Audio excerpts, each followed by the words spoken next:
I like to drive. I like cars, and I'm sure all of you in this room do too. But I'd like to ask a question, and that is, what happens when you don't have it anymore? And that's the same situation I found myself in. I lost my car. So I realized at that point that I was going to have to do something else. I was going to have to walk, or use the bus, or, dare I say it, use my bike. It's pretty much when I started to realize that Lexington, the community I live in, has a wonderful array of facilities. And when I say facilities, I mean bike paths. It can also mean some other things, but we're talking about paths. And I realized that we have a lot of really good infrastructure in Lexington. But we also sometimes don't really succeed very well. I found myself in many situations where I thought, wow, this is really dangerous. This is not cool. So it made me think, why do people ride their bikes? Why do people choose other forms of transportation? And I realized that for me, it was because I had to. I found myself in a situation where it was the only choice I had. But then I also found how much I enjoyed it and how healthy it was and all the other benefits that come along with riding your bike, especially like getting everywhere pretty quickly.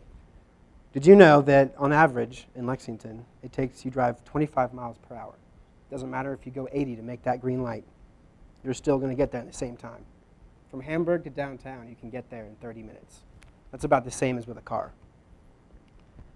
So I decided that I needed to start to rethink the order, the hierarchy of speed, as I call it, of transportation. It doesn't mean that we value the car or the bus or the bike or walking as any of them being higher. I needed to rethink how I thought about my transportation.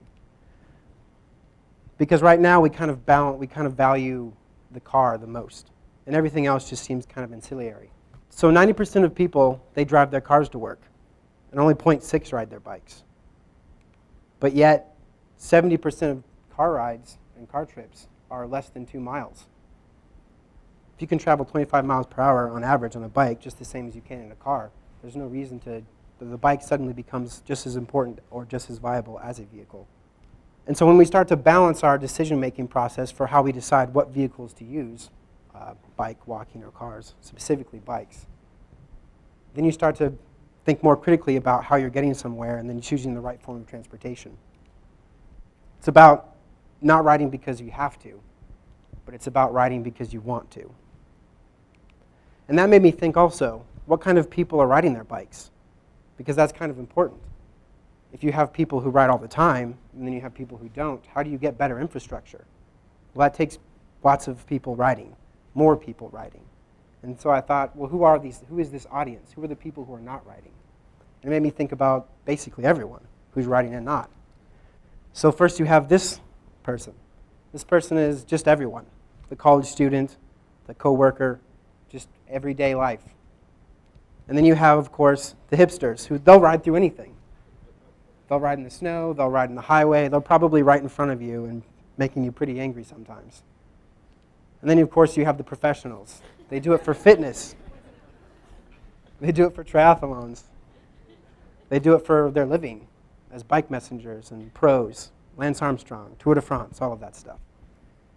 But then you also have people who just do it for recreation. Here we see somebody who's retired. And they decide suddenly to pull their bike out of the garage. But it doesn't have to be any of these particular cases.